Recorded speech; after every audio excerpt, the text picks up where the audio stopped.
Well, hello everyone, and welcome to this week's episode of Hyperfixation, the podcast, your weekly deep dive into the niche and the eccentric. We're tackling a few niche and eccentric things today. I'm taking you on a little trip. I thought it was a good opportunity to showcase a few things for you today. We're in Gary's Mod, or gMod, as it's called. I've been playing a bit of Gary's Mod on and off for a long time. I've racked up quite a lot of hours, as Steam likes to remind me. Now, Gary's Mod, for those of you who aren't aware, is essentially a sandbox game that was developed in the S.O.S engine. The S.O.S engine was built for Half-Life 2 and other Valve games, such as Portal 2. It's an engine where games run, and it was era-defining. And, still is, has its issues, of course. It's a 20-year-old plus engine. But what Gary's Mod allows is for creativity and sort of leaps and bounds of just messing around in a sandbox environment. And today I've loaded this map. It's called GM Gallifrey City, because we're going to talk about Doctor Who as well. So we're going to talk about Doctor Who, we're going to talk about gMod, and Doctor Who in video games. I thought it was pertinent timing. Now, we recorded on the podcast, it was a little while ago, we recorded I'll just do some panning shots of Gallifrey while I'm crapping on. We recorded the Doctor Who TV movie commentary. That was with Charlotte and I. The review episode we released, it was episode 24, I think. But the full commentary is available on the Patreon. And it was really pertinent timing because the week it came out was the week it was announced that Doctor Who is not going forward in any capacity at the moment. It as a show is effectively on hold, indefinite hiatus, cancelled, whatever you want to call it. There's plenty of names you can call it. It's in the worst place it's been in for a long time.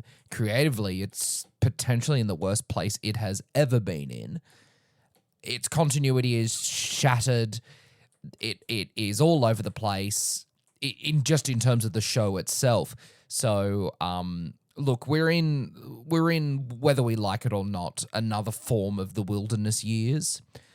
But what it allows us to do is talk about other Doctor Who things, so Doctor Who games. So I'll cover other Doctor Who mods. There's a lot of Doctor Who stuff here in Gary's Mod, which we're going to look at, maybe some other stuff as part of my workshop and collection of subscribed items. And there's also things like Fallout. So Fallout New Vegas, there was a really popular mod going for a long time called Fallout Who Vegas. Very cleverly tied in there. And then the same team who developed these are all fans, obviously. Mods are fan-made game expansions, effectively. They then transitioned to Fallout 4, and they made a little bit of a Fallout Who addition to Fallout 4. But then Starfield was announced, and then so they've been actively working on a Starfield mod called, I think it's called Whofield. I'm gonna hazard a guess. So what have I done? The camera. I have wanted to cover Doctor Who mods, and I thought it's also a good time to talk about the show since it's been put out to tender, is the official term the BBC have used, put out to tender, and talk about my sort of journey with it, because I was born and grew up during the original wilderness years, but I was sort of lucky. Doctor Who came back around at the perfect time with Christopher Eccleston and David Tennant, with Russell T at the helm. I would have been probably 10, 11 around the time, which is the perfect age to get into the show. And, I grew up watching the classic stuff, and then new stuff came out. And, it was the most exciting time to be a Doctor Who fan, and now is probably the least exciting time to be a Doctor Who fan. Everyone thought it was going to be again when it was the Disney thing came out and Russell was back, and it was, you know, oh, this could be the next big thing again, and it just wasn't. So this is a recreation of Gallifrey. So in Gary's mod, you can make anything you want, and it's great for additional modders. So this is just a fan-made map of Gallifrey. We might go to some different maps as well. Of the Citadel. Some Gallifrey facts for you. Yes, this is the Citadel on Gallifrey, and out there is the wilderness where the Shobogans reside. I will say, like, the skybox there's something really janky about it. Not to review this too harshly, but one thing I do want to know is that I'm not sure what picture they've used. But there only appears to be one sun and some stars. I'm not sure where they've gotten that from. Gallifrey, fun fact, has 2 suns, a bit like Tatooine from Star Wars. So in Gary's mod, you get a spawn menu, and you can load up sort of anything you've got, anything you've subscribed to on the workshop. So we've got heaps of Doctor Who stuff, which we'll look at. First of all, I've got Bessie. Here we go. Here's Bessie. Bessie never made her way into the the new series, which is a bit of a shame. It says use right control to switch between first and third person, but that's not quite working. But I'm driving around in Bessie at the moment here. Maybe I've got a few different things I can use. There we go. Oh no, that's horrific. This is a mod called Scars or S.O.S. I used to play so much of this, but I've just forgotten how it all works. There's a control somewhere because it just seems like it's having some trouble. Here we go. Controls. There we go. My skin at the moment is David Tennant as the 14th Doctor, which is you know, pretty cool. Now, Gary's mod is a lot of fun. It's the perfect mucking around sort of experience. But yeah, this is Bessie. It's pretty cool, and you can drive Bessie around. Woo! Great. So I have Bessie there, but what you can also do is spawn the TARDIS. So a while ago, somebody figured out a way to do TARDISes. Now, it started off as this. A Dr. Matt, I think, was the name. Cookie Morph is a name I've seen around a bit of the users who've developed the Gary's mod TARDISes over the years. But it started out as this. So this is the original one. I'll have to turn my light on. Which is just a police box exterior. It looks pretty good. It's crisp and HD. And it teleports you into an interior, which is what's known in fan communities as the copper interior. It's Matt Smith's first console room for those playing along at home. And it's sort of a rough map of that console room. I think it's exported from Doctor Who The Adventure Games, which were some free Windows games released. I think you had to get it on the BBC website. And internationally, I think it finally got a release on Steam. But what it allows you to do is it then allows you to pilot the TARDIS, which is pretty cool. And you can fly it around and also dematerialize it, which is pretty sick. So it allows you to, like, you can set, with this you can set your landing point. You can fly it around, and it's just a lot of fun. Just a cool little thing to have, and they included some additional things so you can program where you want to go using coordinates. It has a few. You can turn the power on and off. You can also fly it using.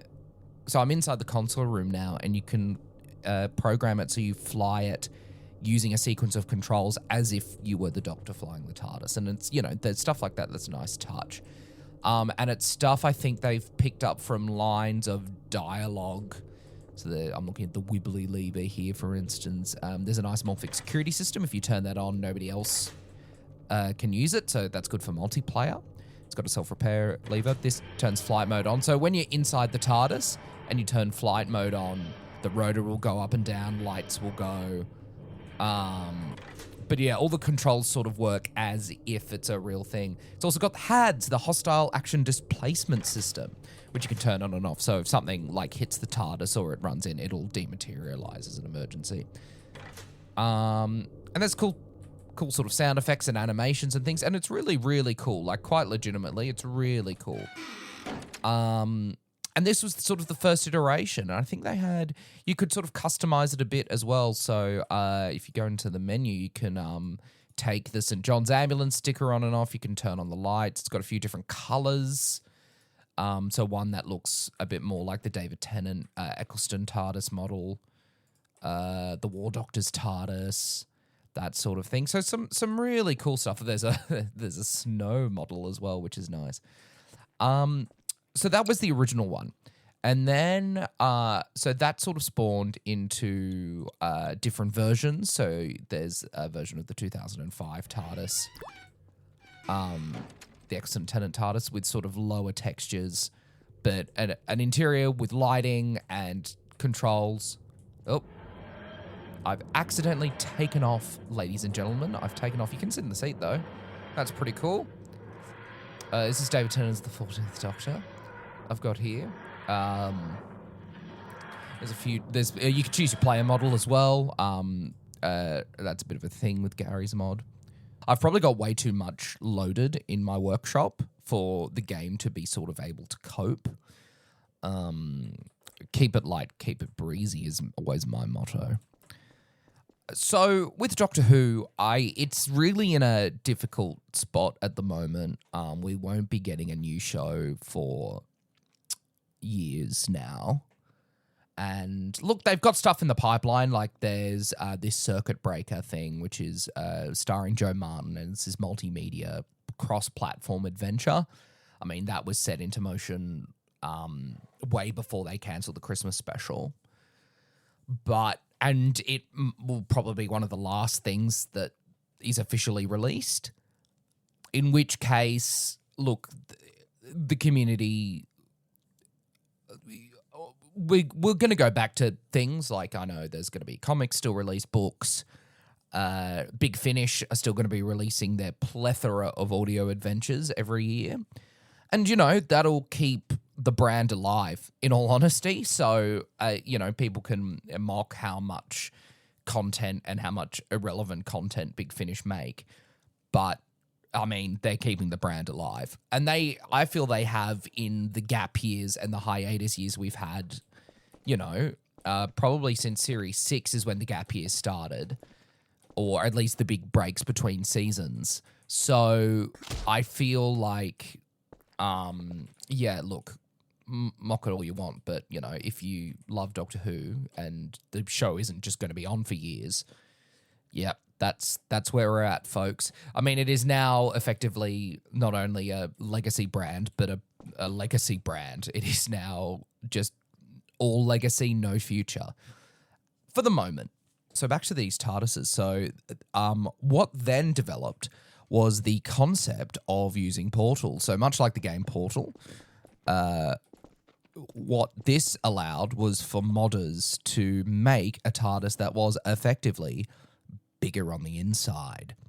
This is the default one, and I think it's modified heavily since the original default one. Much more polished, high-definition exterior here. Also, one little thing. So what I've got here is what I'm using to wield around is a physics gun. So it's the super gravity gun model from Half-Life 2, for those of you who've played it. And you use it to pick up props, objects, characters, that sort of thing. Every time you pick up the TARDIS and drop it down, it makes sort of like that land noise that it has. Yeah, it's cute. Let me adjust the outside if I can. Oh, yes, you can change the color of the windows. You can change the different skin colors to... Yeah, there we go. Okay, I will choose a model that doesn't have missing textures. Oh no, let's use the legacy TARDIS. What the heck is with these missing textures? All right, I'm loading up a different map, folks, because that one crashed. I think maybe it was just having trouble loading the TARDISes. This is the other thing as well. Modding, like anything, can create issues. So as I was saying with Doctor Who, look, it gives us all a chance to breathe, to reflect on the eras, to reflect on the wins, their successes, the things we didn't like so much. And, wait for it to come back again. I mean, there's plenty of other things to enjoy while Doctor Who isn't on the air. It is a shame, of course, that things ended so sort of abruptly and so sort of confused. And, with seemingly a lot of pots on the boil that now, because whoever comes after, whoever picks up the show next, will have to start with a clean slate, creatively, to be able to do their own thing with it, like not to be backlogged with all of this lore and this unresolved story that needs to be fixed. It's a very different situation.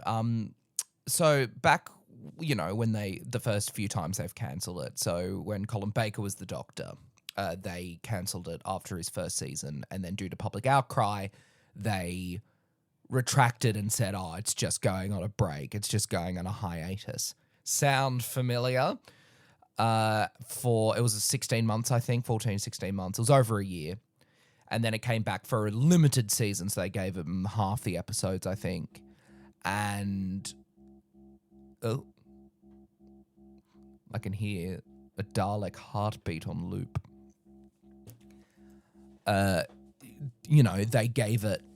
They gave it half a season, and the show sort of limped along. Then from that point onwards, the BBC wanted to fire Colin Baker, give the show a whole new lease of life. John Nathan Turner, the producer at the time, the executive producer at the time, said, well, if we're having to recast Colin, then let's redo the whole thing, make like a new version of the show, hired an all-new young writing team. So when the show finally reached cancellation with Sylve and Sophie Aldred, it had, in its time, it was on a creative high. It's some of the best Doctor Who ever, seasons 25 and 26. So it's really disappointing that those stories sort of never got resolved. I mean, people have tried with Big Finish and the comics and several novelizations and things like that to sort of realize the dream of where the Doctor and Ace's story was going. But at least looking at a reflection, you go, oh, well, they just were unfinished and the show got cancelled and all of that. That being said, at least they sort of finished a story. At least they didn't, they have this massive what the heck cliffhanger, which Peter Davison described as throwing a hand grenade out, and I can't think of a better analogy. Getting Billy Piper in for, that 5-second green screen cameo was a choice, seemingly of complete desperation. But look, I digress. So many things unresolved, so many things left hanging on. They had this whole thing with Susan. There was this thing of the boss that was not resolved. The whole gods thing was just this sort of confused sort of mess. They had a Rani kicking around. The Master as well is trapped inside a gold tooth. There are so many things now that have just permanently linked themselves to canon because of the inclusion of all these legacy characters and moments and highlights that, it sort of has tarnished the legacy a lot. So whoever comes next will have to just start with a clean slate. And now, sorry, just to sidetrack, I'm on Skaro, so this is a little map, and it's mostly modelled after Skaro as seen in The Witch's Familiar and The Magician's Apprentice and The Witch's Familiar, this season 9 opener with Peter Capaldi. So I've just been running around the hallways while I've been talking. So looks like a sort of cell unit. Obviously, that design of a lot of those corridors were heavily based on the Daleks, and the depiction of the Skaro city in the Daleks, 1963, the Daleks. 1963 to 1964, I presume it aired over sort of Christmas and the New Year. So anyway, I'll see if I can spawn a TARDIS while we're in here. I'm not sure. Some maps, because of the skybox, don't allow you to. If I can't spawn a TARDIS, I'll show you some of the other Doctor Who stuff. Well, since it's the Capaldi TARDIS, what you can do. So this is the TARDIS menu, featuring a whole lot of additions. So custom TARDISes, joke TARDISes, but also the screen sort of TARDISes, and faithful recreations. Plus, with a lot of them, you can choose which version. So this is the Capaldi TARDIS, and they've got different variants as based on what's appeared in the show. So I'm going to pick the Series 9 TARDIS, since this is where we're at. It's figuring itself out. Okay, well, the police box doesn't fit. There we go. There we go. This is a Series 9 TARDIS. Let me pop the lights on. There we go. Okay, the skybox hasn't loaded. That's all right. The prop looks great.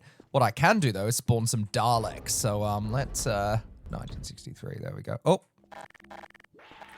and they will kill you. They are not particularly friendly. They are actually quite scary. They're Oh.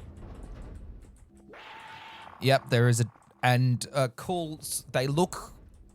So there's all these different variants of Daleks from all their different appearances. They do have voice lines. I think they struggle a bit with doors instead of stairs.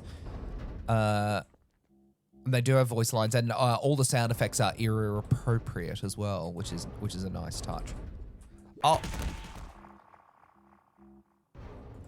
he got me. One thing I noticed there is that something that is indeed era appropriate is that the eye stalk has a lens that. Yeah, that's pretty cool. When they bring the Daleks back, when they bring the Daleks back, one thing I'd like to see is the lens, like focusing, which they sort of had in Dalek, with Christopher Eccleston. They had a little shot, like a close-up of the Dalek's eye stalk focusing on Rose. But it'd be cool if there was like a mechanical lens, like aperture, like the 60s Daleks have. That's one thing I kind of miss. Speaking of that, let's find a new series Dalek. New series Daleks. Here we go. Oh, updated sound effects. That's cool. Let's try and get out of this room. Oh.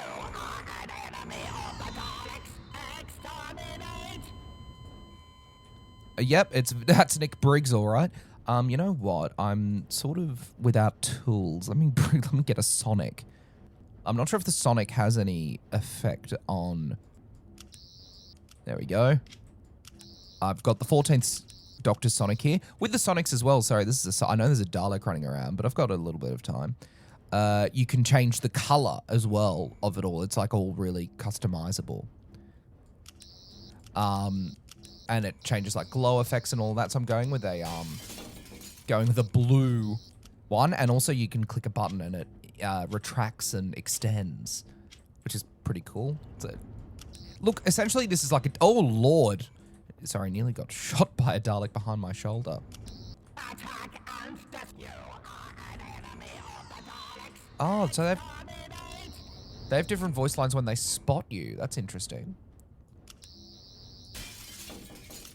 Now, this is the 14th Doctor Sonic, so it's got the ability to make a shield. Uh-oh. The Dalek just got free of the door. And it is gutting its way down this hallway. They move, bro. Okay, the Sonic has no functionality. But I've got a Sonic shield as seen in the Star Beast. Oh. Now, I know it's not, particular. Yep. Oh no, it just blew up my Sonic shield. That's not fun. I'm gonna retreat a little bit and then come back a little bit later. Sorry, bro. I'll see what weapons I've got. Because I don't know exactly what the Daleks... So I've got a lot of different guns here. Yep, that's not great. I'm going to try the... I'm just looking through weapons to see what I've got against this. I've got the holy hand grenade. That'll do. I've got holy hand grenade. I'm going to see if that... Now, the Doctor, of course, doesn't encourage violence. But I think for the sake of this game, we can...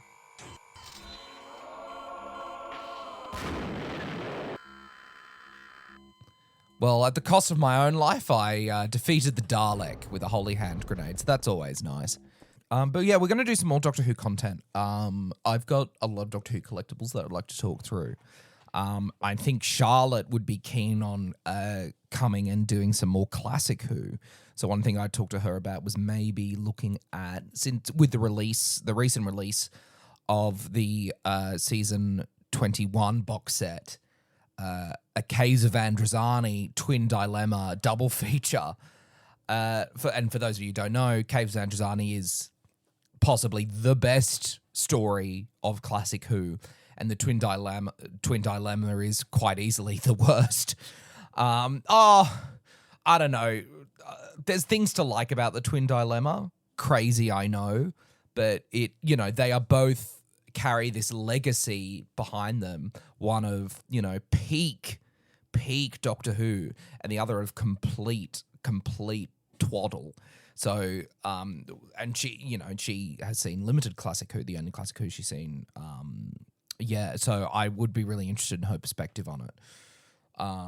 So yeah, that might be coming soon. I've also, just as a side note, one sort of permanent side quest I'm on is to complete sort of my collection of 1/6 scale Doctor Who figures. So there was a company that was making them called Big Chief Studios, and they went under. Unfortunately, they went bankrupt, and I had a couple of figures on pre-order with them. So I've taken it upon myself to pick up sort of where they left off, as a lot of collectors have, and a lot of people in the Doctor Who community have, to sort of finish what they started. And so I've got a few crafty things. So similar to the last episode that was released, which was the Endor diorama, Yub Nub. I've got a few crafty things that I've been working on. So I'm working on the 7th Doctor at the moment, and I am going to finish up his umbrella, which should be a little job. So I'm not sure it's quite enough for a podcast episode, but I can definitely see. So in terms of Doctors, I've got 1 to 8 done, apart from 7, who is like 70% done. Oh, no. I've painted the face and everything. He's like 90% done. Also the War Doctor, War to 13 are done. So War 9, 10, 11, 12, and 13, completely done. And then I've sort of just started on the Fugitive Doctor. She's the Doctor I've got the least sort of work on at the moment. And then I've got 14 and 15 all ready to go, but heads. I don't have likenesses of the actors yet. So other than that, like, it is nearly completed as a project. I've been working on it for years, so that I will definitely do a proper retrospective on that. So there's more Doctor Who content. I just want to space it out a bit. I like to keep things really fresh on the podcast, so I like to have sequels of things, but to be spaced out where possible. But yeah, this map. So back to the TARDISes. So I'll show you the Legacy TARDIS. Hopefully the textures will work. There we go. So this is I was blown away when they first did this. This is a TARDIS that is bigger on the inside. And in terms of official releases, they've done a bigger on the inside TARDIS before. It was in one of the adventure games. They did it, and it was this same trick. So how it works. So we've got here the box. It actually, I'll tell you what, it works exactly like the real TARDIS works. So we've got a box here. It is just a box. It's a wooden box. And it, at the threshold of the doors, has a portal which links to another dimension. And it teleports you when you walk through the doors. So you'll see a slight little shift. Where I'm not sure why it's saying I've got explosives on me, because it's never worried about that before. And it takes you to another dimension. In this case, in the context of gMod, it takes you to a spawn point somewhere in the skybox, where the interior of the TARDIS lives.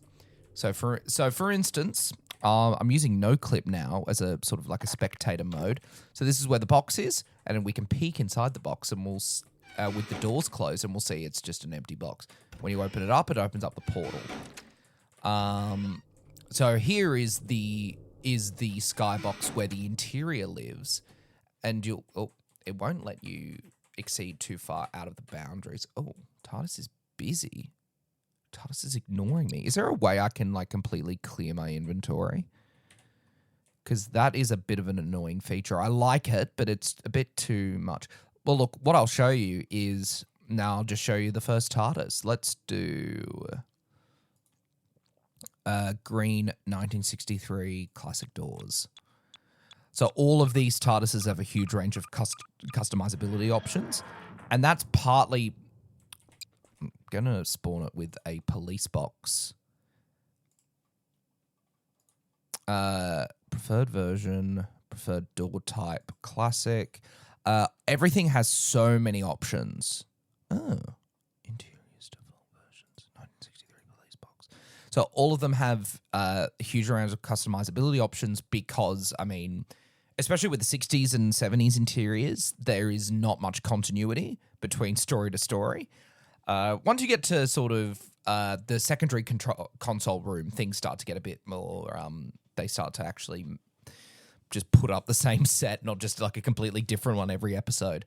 But there's all these versions to reflect that. And especially with the Hartnell TARDIS, you can spawn in the Adventure in Space and Time set. You can also spawn in the different 1963, 1965 versions.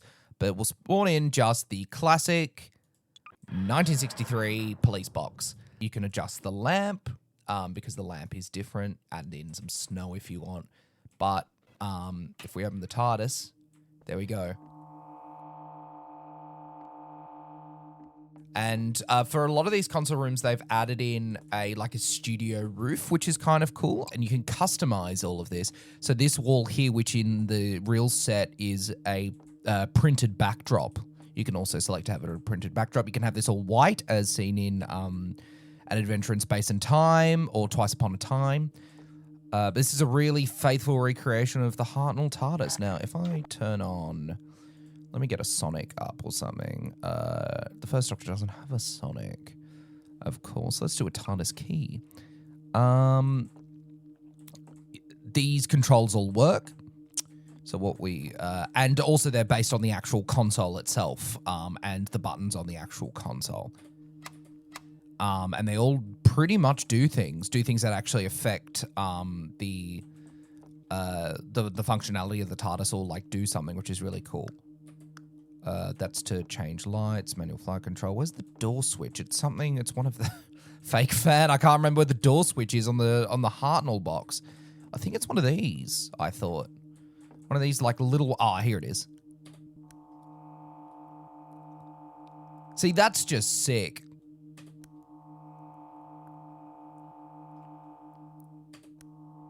Also, with all these classic boxes, you can choose whether to just have the doors, like the classic doors, or you can spawn a little airlock to link to the actual police box doors. So it, in the Tennant Eccleston, from the new series onwards, they do pretty much just police box doors leading into the interior of the TARDIS, rather than these sort of magic sci-fi doors on the out, I really, in my headcanon, I really wish they'd bring this back, but have it as blast doors for flight only. So there's the normal police box interior doors, and then there's these classic doors act as blast doors to seal over the top of it. That's my headcanon anyway. But we've got the doors closed now. I don't know if any of that made any sense, incidentally. So this is the exterior of the box. And you can control it. You can control the color of the lamp, but you can control it. Oh, we're spinning in the wrong direction. But it doesn't matter because we're just a TARDIS flying through space, which is pretty cool. And so this is the interior of the TARDIS in flight. It was the spin button. That's right. Anti-clockwise. The TARDIS looks wrong flying clockwise, in my opinion. I think it should be, which is funny because it's... Oh, hang on a minute. Why doesn't the TARDIS fly clockwise when going forward in time and anti-clockwise when flying back in time? Is that a thing? Have people done that? Can somebody let me know, does the TARDIS, is it animated to fly clockwise when going forward in time or anti-clockwise when going backwards in time? Now, gonna dematerialize. Oh, I've noticed on these settings, I've got some sort of chameleon circuit. But if you look at the time vortex, it's the 60s title sequence. It's the 60s time vortex. And you can open up the doors mid-flight. Sick. Well, since we've done the first TARDIS, let's do the most recent TARDIS. This is the Gatwa TARDIS. This is I think they've called it what have they called it? Each one of them has a different like desktop name that's sort of been adopted by the fan communities. And that honestly, the whole desktop thing is purely from that mini-sode, that Children Who Need Special with David Tennant and Peter Davison, where he makes a joke about the Fifth Doctor makes a joke about the 10th Doctor changing the desktop theme of the TARDIS to coral. And that has become as official canon as anything else, that it's a desktop theme. I don't mind that it's based off a random in-joke.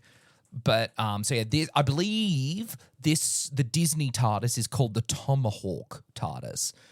No idea why. I know, what the others say, there's Coral. The first Matt Smith one is called Copper. Capaldi one, the second Matt Smith and the Capaldi one is, the Toyota. Again, got nothing. And I'm not sure about the Whitaker one. People often name it after the designer or, Oh, that's one cool thing is that the Disney TARDIS makes the Sutek groaning noise, which is really cool. But here we are.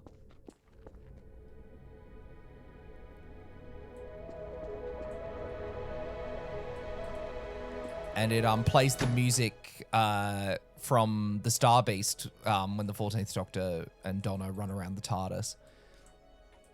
And this is a really cool recreation, and it looks amazing. Like when you sort of see it from this sort of perspective, you go, "Oh, it's a really cool looking ship." It's just so empty, and I think like they added a jukebox in it for Shooty, and I thought, "Oh, great, yeah, it's just going to become cluttered of all of his stuff. Like he's going to be collecting stuff, he's going to chuck in the hat stand." And no, it actually somehow sort of got emptier. And they never really used the jukebox, and it was just like, oh. Again, with the whole Disney era, so many missed opportunities. But this is a work in progress. It doesn't have a lot of functioning controls or anything or details like the other ones, but it does look really cool. I know, like, they've gotten the lights to work and change color and all of that. Oh, yeah, there we go. These controls change the color of the lights, which is really cool. Yeah, so it's like a light blue. It's the TARDIS hums happily after a good rest. So the TARDIS has moods, which is interesting. I think this button... All right, we're in flight. But there's all these animated lights that are really cool. We're sort of back to... Seems like the lights are just purely random. But, it's a cool TARDIS. And the exterior, I really like the exterior. Also, one thing that the TARDIS menu has added is that you can open up this virtual console just straight from the Eurometer. Okay, you can change the year. I think there's a lot of fan add-ons as well. Classic Chameleon, no, I'll turn that off. Screen skin. Oh yeah, you can change the skin of the shell. Temporal grace. I mean, a state of temporal. This is a TARDIS thing. State of temporal grace means you can't fire weapons in the TARDIS. And as a little running joke, what is it? So I think who is it? One of the doctors, it's either Tom or Peter, we're in a state of temporal grace, you can't fire weapons in the TARDIS. Oh, which one is it? I'm a fake fan. I've forgotten. I thought it was Peter in Earthshock says you can't fire weapons in here, which is why they're able to sort of take down the Cybermen. But then they fall on their own sword as well, because then guns are fired inside the TARDIS console room all the time in the 80s. And then the 11th Doctor reveals that was all a lie, and to explain the inaccuracy, which it's a bit Moffat-y, but I quite like that sort of idea. Vortex lightning, yes. TARDIS system registry. You can make companions, maybe out of NPCs. That's cool. But you can access the manual flight control. Oh, I'm in flight. I'm in active flight. Oh, what? The hull's breached? Sorry, I turned my back for literally 3 seconds. I mean, that's sort of the magic of these TARDIS mods. Is you have a TARDIS that's bigger on the inside and you can fly it. I mean, and go anywhere. It's as close to as a Doctor Who game as we're ever going to get. You know, Doctor Who has a storied history in gaming. It's usually been in Easter eggs that, the BBC have tried to make their own ones, and there's never been a proper Doctor Who game. The VR games have been pretty good. I think that's been the best attempt made officially, but quite honestly, and especially now that there is no show, I think this is where, Doctor Who gaming is going to exist. It's going to exist where it survives, where the show survives with the fans. But yeah, sorry, here we have from Charlotte and I's review, the TV movie TARDIS, which it might be my favorite one, quite honestly, especially after watching the 4K set. It's just phenomenal. And this is a brand new HD, probably 4K recreation of the box. It doesn't appear to have a cubby hole behind the P. So we've got here the entranceway. Now, I believe over here, scale is really hard to tell because you only see shots of this TARDIS, through bloody Dutch angles and, zoom outs and all of that. And, I'm going to have to rewatch the 4K restoration to really get a good idea of it. The console, I think, is the correct scale. I know there's a gentleman's vanity sort of here. Over here is where his armchair and his coffee table is, and the I think the gramophone is somewhere around here as well. These are the little shelving units where the master pulls out that little bag of gold. There's like a little conservatory thing which you don't even really see in the movie. It's just sort of there. Oh, I've peeked a bit too far behind the curtain. I know there are stairs down. They're meant to be down here, so you can get up to this second level. That's the thing. You don't even notice that there's a second level. But it's like a second level of the library. There must be a button for this observatory thing because I imagine they've included it as a feature. Also, one thing that they've added is this monitor, which I love this idea, and they sort of brought it back for the 11th Doctor's TARDIS. But it contains live updates of what your box is doing. All right, here we go. So we're just back in good old big city. It's a classic. For a reason, it runs and does not crash. So you can do siege mode, which is really cool. So what that does is it's based off the episode Flatline, and it puts the TARDIS into this lockdown state, so you can't do anything to any of the controls or anything like that. If you look on the outside, it changes it to the little cube. Can you fly it? No, not quite. But yeah, it locks the TARDIS down like in Flatliner. It's just this really cool little idea. But just so cool that they've added in like all these minute details. You can also add in music, so it comes with a bunch of preloaded songs, but also you can add in URLs, I guess, to Spotify and stuff. What are goofy TARDIS songs? I think it's just some Murray Gold goofiness, actually. Okay, they've got different songs as featured in Doctor Who, but they don't have bloody Doctor in Distress, which, can I tell you, we need more than ever now. Doctor in Distress, that is niche and eccentric. Doctor in Distress is Doctor in Distress is a charity single in the sort of I'll turn siege mode off while I explain Doctor in Distress. In the same vein, sort of inspired. There we go, and the lighting returns to normal. Yeah, so much like in the vein of Live Aid, and very much inspired by such, the Doctor and fellow actors involved in Doctor Who at the time got together to record a charity single. This was during the hiatus. This was during the Colin Baker hiatus in between his first season and the Trial of a Time Lord.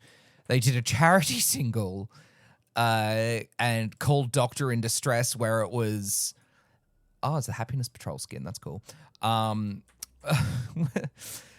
Where they all sang to bring back the Doctor, to spread the message, to raise money, to, get the Doctor back on the screens, but like a Live Aid charity single. So everyone, I think rightfully, should be saying, let's get Doctor in Distress back. Let's do it. Let's do the 2026 cover, with Billie Piper. Oh, and that's perfect. Billie Piper reigniting her pop stardom to do a cover of Doctor in Distress. This is the lovely 80s TARDIS. I love the 80s TARDIS with the red door switch. And all the buttons and all the lights and all the clickety-clack in the 80s. Let's do the scanner screen. Quick. The scanner screen. Yes. And it actually shows what's outside the TARDIS as well. That's the door lock. And I think there's a button that you can change, like, so the scanner shows different things as well. Security. That's just isomorphic. Yeah. So, yeah, we really do need to get back on that, folks.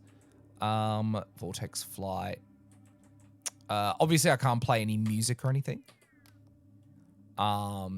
Because I look, already using the sound effects is going to be a bit dicey with YouTube.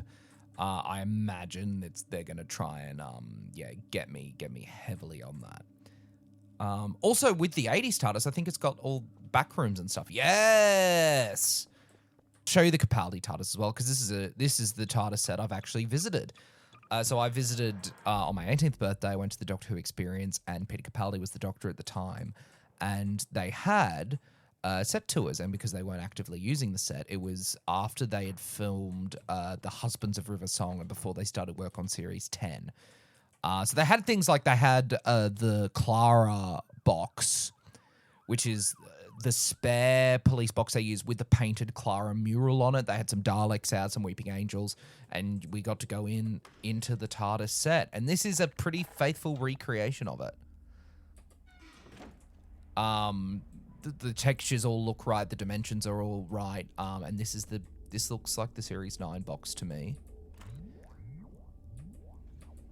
But all these little animations, these lights, the little sound effects, this attention to detail. These are buttons I've actually touched. Lol. Also, this scanner thing, which you can move around, is so cool. This it could be the best set. I'm not sure. It's definitely up there. I love this TARDIS. The levels are really great.